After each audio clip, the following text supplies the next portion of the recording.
दिल्ली में दो तरह के वोट हैं, एक एंटी बीजेपी, एक pro BJP. Anti BJP vote पूरी तरीके से आम आदमी पार्टी के पास आ गए थे जब उन्होंने कांग्रेस को खत्म कर दिया था, क्योंकि कांग्रेस अगर सीटें जीतेगी तो आम बीजेपी को इसका फायदा मिलेगा कि अरविंद केजरीवाल के खिलाफ चुनाव में लड़ने के लिए बीजेपी के पास कोई चेहरा नहीं है। नमस्कार, मेरा नाम हैदर अब्बास नकवी है और आप लोग मुझको इस वक्त स्वतंत्र पर देख रहे हैं। आप देख रहे हैं दिल्ली में कितना कोहरा है। इस कोहरे को तो हम नहीं हटा सकते, लेकिन राजनीतिक गलियारों में जो धुंध बैठी हुई है उनको हम आपके लिए साफ करेंगे और बताएंगे कि दिल्ली में क्या राजनीतिक माहौल है। सबसे पहले हम आपको वो पोस्टर दिखाना चाहेंगे, अगर हमारे डीओपी ले सके तो, क्योंकि यहीं से हमारी कहानी की शुरुआत हुई थी कि बीजेपी ने किस तरह के पोस्टर हैं। अब मैं कहूँगा कि वो इस तरफ आए हमारे डीओपी हमारे पास। तो ये पोस्टर एक बदलाव है कि इससे पहले एक काले काले पोस्टर लगे हुए थे। इनको समझने के लिए कि दिल्ली राजनीतिक क्या है और इस वक्त किस मुद्दे पर बातें हो रही हैं, हमारे साथ हमारे सहयोगी स्वतंत्र के विक्रांत यादव हैं।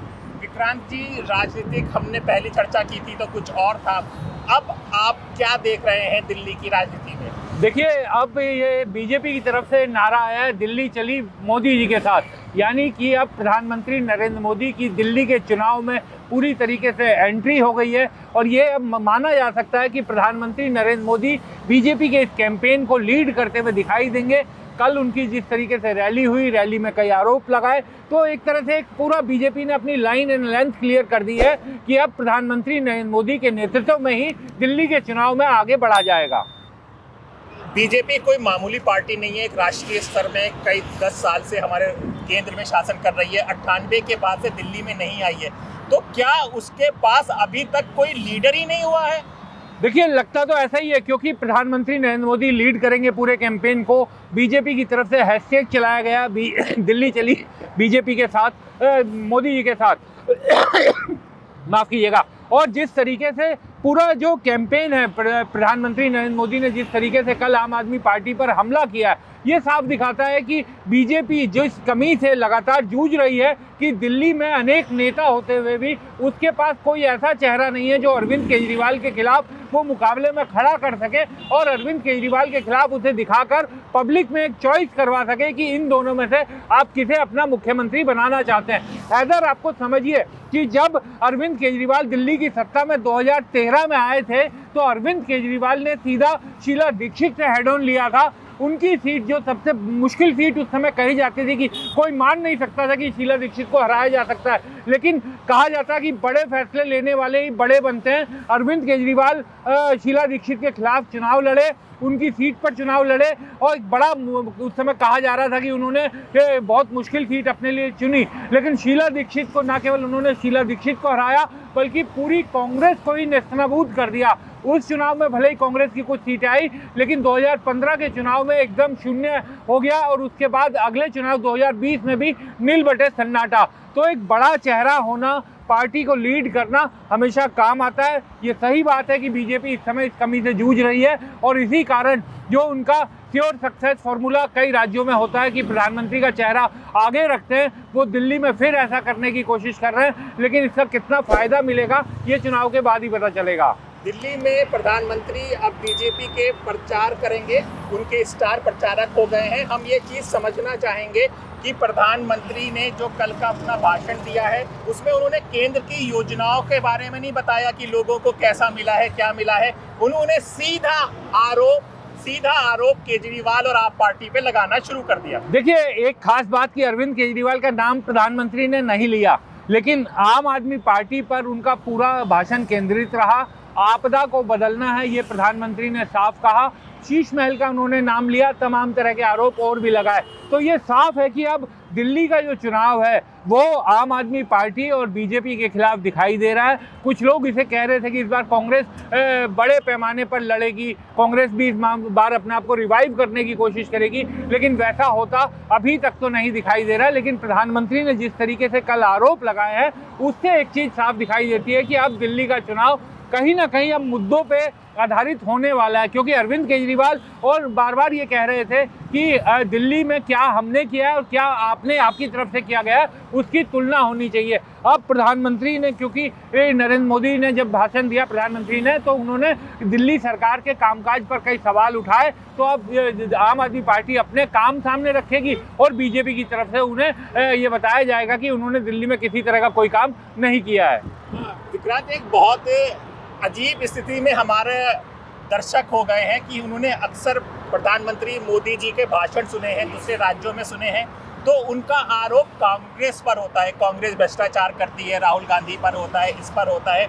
यहाँ के जो ये कल का भाषण है उसमें कांग्रेस का कहीं भी जिक्र, देखिए कांग्रेस का बिल्कुल जिक्र नहीं था। और जो लोग ये कह रहे हैं कि कांग्रेस इस मामले में दिल्ली में तीसरे त्रिकोणीय फाइट बना सकती है, तो ऐसा अभी तक तो कम से कम बीजेपी की नज़र से नहीं दिखाई दे रहा। बीजेपी की नज़र से इसलिए कि प्रधानमंत्री ने उसमें नाम नहीं लिया, कांग्रेस का जिक्र तक नहीं किया। लेकिन इसमें मैं दो चीज़ कहना चाहूँगा हैदर, कि एक तो ये समझना होगा कि कांग्रेस दिल्ली में दो तरह के वोट हैं, एक एंटी बीजेपी, एक pro BJP. Anti BJP vote पूरी तरीके से आम आदमी पार्टी के पास आ गए थे जब उन्होंने कांग्रेस को ख़त्म कर दिया था। अब अगर एंटी बीजेपी वोट बंटते हैं तो वो कांग्रेस के पास जाएंगे, और अगर ये बटे तो इसका फ़ायदा होगा सीधा बीजेपी को। तो बीजेपी की ये कोशिश होगी इस चुनाव में डायरेक्टली इनडायरेक्टली कि किसी तरह कांग्रेस थोड़ी मजबूत हो जाए, क्योंकि कांग्रेस अगर सीटें जीतेगी तो आम बीजेपी को इसका फ़ायदा मिलेगा। कांग्रेस अगर मजबूत होगी, कांग्रेस अगर कुछ सीटों पर वोट काटेगी तो उसका फ़ायदा बीजेपी को मिलेगा। और बीजेपी की रणनीति कहीं ना कहीं ये दिखाई दे रही है कि कांग्रेस थोड़ा रिवाइव करे दिल्ली के चुनाव में, ताकि बीजेपी के पास अपने 35-36% वोट हैं जो हर बार उसके पास रहते हैं, लेकिन उससे सत्ता नहीं आ सकती। सत्ता आने के लिए उसे अरविंद केजरीवाल जो पिछले 2 चुनाव में 50% के पार चले जाते हैं, उसमें सेंध लगानी जरूरी है। और वो तभी हो सकता है जब कांग्रेस कुछ वोट अरविंद केजरीवाल के वोट बैंक में से काटे। हालांकि कितना कर पाती है ये चुनाव में दिखाई देगा। तो हम ये क्या समझे, जो दबे शब्दों में गलियारों में बातें चल रही हैं कि इस बार, हमारी भी एक रिपोर्ट थी, बीजेपी ने अपनी बी टीम बदल दी है। देखिए बिल्कुल, ये रिकॉर्ड पे तो कोई नहीं कहेगा कि बीजेपी की बी टीम कौन है, लेकिन ये बात एकदम साफ दिखाई दे रही है कि अरविंद केजरीवाल के वोट जितने कटेंगे वो वोट तभी कट सकते हैं जब कांग्रेस रिवाइव करे, क्योंकि दलित वोट बैंक, मुस्लिम वोट बैंक, जो तमाम पारंपरिक वोट बैंक कांग्रेस के हुआ करते थे, उनमें जब तक सेंध नहीं लगेगी कांग्रेस की तरफ से तब तक बीजेपी का जीतना मुश्किल है। और बीजेपी भी ये बात जानती है, इसलिए बीजेपी के नेताओं को आप देखिए वो कांग्रेस पर बहुत कम हमला कर रहे हैं, और कांग्रेस के नेताओं को भी आप देखिए उनका निशाना सीधा अरविंद केजरीवाल है। तो कहीं ना कहीं अरविंद केजरीवाल सेंटर पॉइंट बन गए हैं जो बीजेपी और कांग्रेस दोनों के निशाने पर है। एक बात हम आपसे और समझना चाहेंगे, क्योंकि वो बहुत चर्चा है कि हमें पता है कि आपके जो नेताओं पर शराब का एक आरोप लगा हुआ है, उसका केस चल रहा है। एक ये शीश महल का, हमें पता है कि एक चैनल ने इसका स्टिंग ऑपरेशन किया था और नाम शीश महल दिया गया था।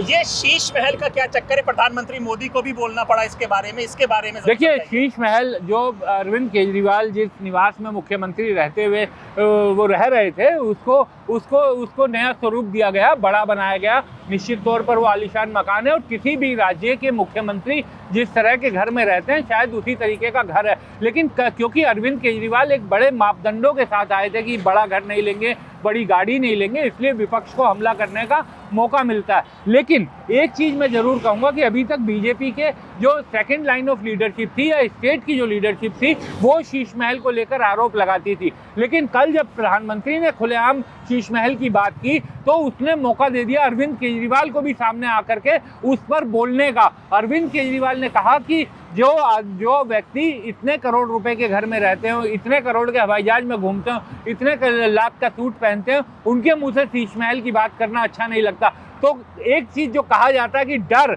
जब तक बना रहे वो तभी तक कामयाब रहता है, एक बार डर निकल जाए तो अब बाकी नेता जो अगर अरविंद केजरीवाल को कहते रहते शीश महल पर, वो कभी सफाई नहीं देते। लेकिन चूंकि प्रधानमंत्री की तरफ से बात आई थी तो अरविंद केजरीवाल सामने आए और उन्होंने प्रधानमंत्री और उनके घर को लेकर के, क्योंकि सेंट्रल विस्टा बन रहा है, हम सब जानते हैं, प्रधानमंत्री निवास भी उसके तहत बन रहा है, उस योजना के तहत, और तमाम चीज़ें कहने का उसको मौका मिल गया। अरविंद केजरीवाल को भी प्रधानमंत्री ने कहा शीश महल, तो सब चीज़ें अरविंद केजरीवाल ने भी कही। तो कहीं ना कहीं अब मुझे लगता है कि शीश महल का मुद्दा उस मजबूती से प्रदेश के नेता उठा पाएंगे या नहीं, क्योंकि जब भी अब ये शीशमहल का मुद्दा उठेगा, आम आदमी पार्टी और अरविंद केजरीवाल के जो समर्थक हैं उनकी तरफ से अब प्रधानमंत्री के घर और उनके हवाई जहाज का मुद्दा उठेगा।